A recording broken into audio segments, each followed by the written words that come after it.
chez les femmes et des cancers des seins chez les hommes, c'est quand même assez rare. Et donc, par voie de conséquence, les différences de comportement entre les mâles et les femelles peuvent être tout à fait explicables. Et Gilles-Éric montre très bien dans l'étude que je pense qu'on reparlera tout à l'heure, que ce qui a été observé à la fin de l'expérimentation, c'est que les problèmes chez les femelles rats, c'était essentiellement des tumeurs mammaires, et chez les rats, c'était des nécroses du foie et des reins. Donc effectivement, c'est pas pareil. On le voyait déjà à 90 jours, sauf que on a considéré que, puisque les deux c'était pas pareil, c'était pas à prendre en considération. Oui, c'est exactement ça. Deuxième facteur, c'est la dose qui fait le poisson. Nous savons tous aujourd'hui que c'est un critère qui est totalement remis en cause, en particulier pour tous les perturbateurs endocriniens. Du reste, le rapport qui a été déposé la semaine dernière au Sénat sur les pesticides le redit encore de manière tout à fait claire.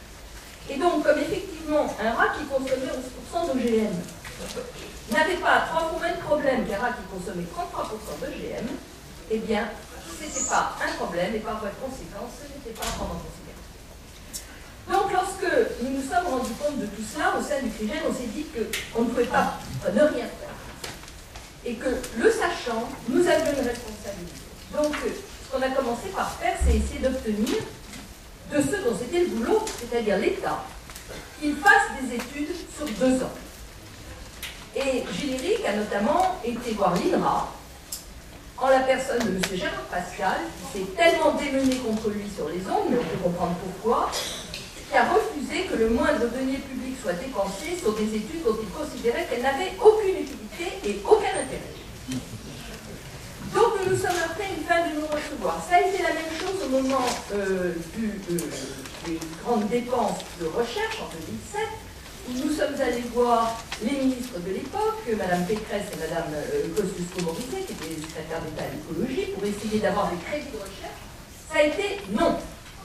Et donc, nous n'avons pas eu d'autre choix que de prendre nos petites mains, si je puis dire, de nous prendre par la main et de dire que nous allons.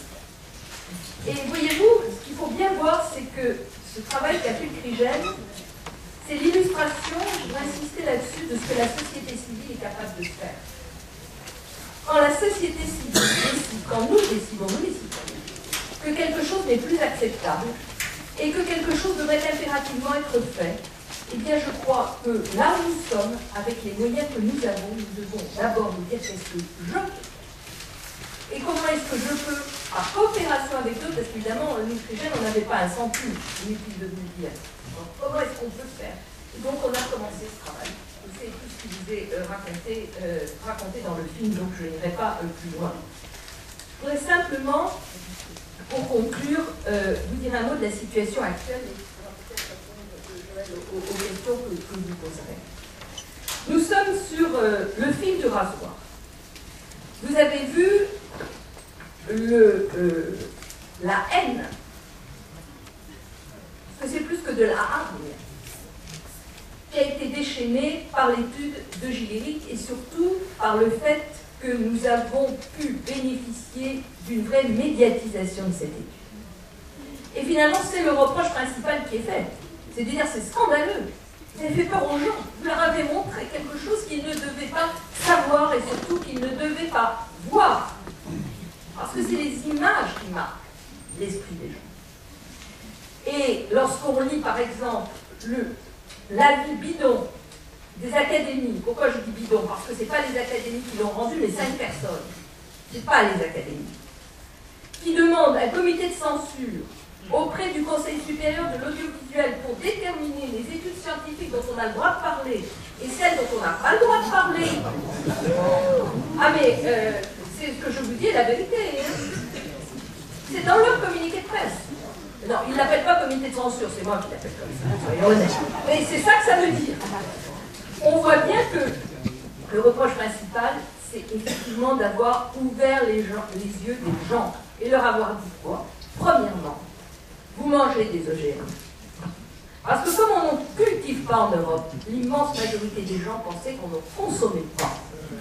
Et ils ont vu, parce qu'on a été obligé de leur dire, qu'on en consommait et qu'en définitive, personne n'était capable de dire combien de millions de tonnes de soja dont on parle dans le film entrée de NK603, par exemple, entrée en France. Vous avez eu un petit papier dans Le Monde la semaine dernière qui était très éclairant, etc. On n'en sait rien. Où est-ce qu'il y a des OGM? On n'en sait rien. Alors bien sûr, vous allez dire, il y a un étiquetage, oui, mais pas sur tout. Ça, c'est le premier point. Deuxièmement, les gens se sont rendus compte que ce que nous demandions à corps et à cri au CRIGEN depuis plus de 10 ans, c'est-à-dire des études sur la santé, eh bien, ces études, elles n'étaient pas faites.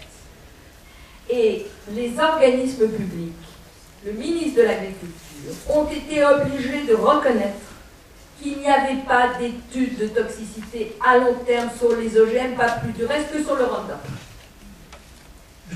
Et ça, je dirais quelque part, c'est de montrer que le roi était nu.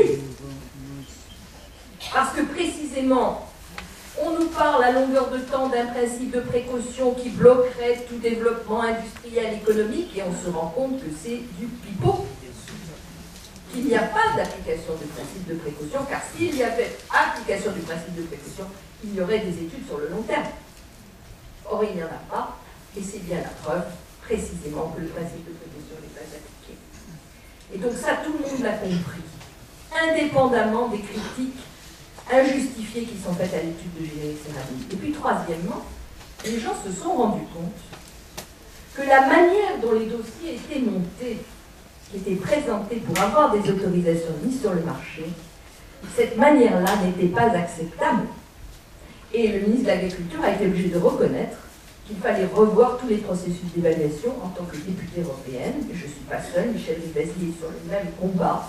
Nous nous battons pour que l'Agence européenne de sécurité alimentaire change sa manière de faire, pour qu'il soit mis un terme à des conflits d'intérêts qui sont inacceptables, et que l'on arrête d'avoir une agence qui privilégie l'industrie sur la santé des Européens, parce que c'est finalement ce qui se passe. Et c'est tout cela qui est mis en cause par l'étude de générique, d'où la nécessité de l'abattre pour qu'il soit discrédité, et que cette étude, eh bien, elle soit considérée comme sans aucune importance, sans aucun intérêt, nul.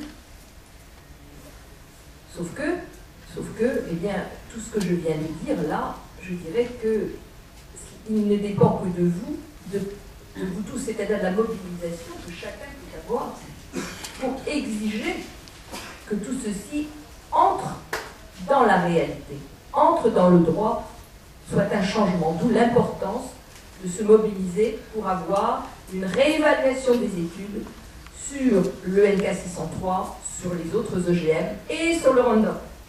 Et quand je dis réévaluation, je suis bienveillante parce qu'il n'y a pas eu d'évaluation. Donc c'est même pas une réévaluation, c'est une évaluation tout court. Et en attendant, la suspension du NK603 et Roundup. Voilà, c'est ça la bataille à mener, c'est comme ça, et en vous mobilisant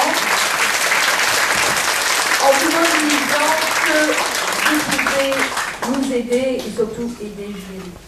Je terminerai en disant qu'il y a aujourd'hui des pressions considérables qui sont faites pour essayer d'obtenir de la revue scientifique qu'il a publiée que son article soit retiré.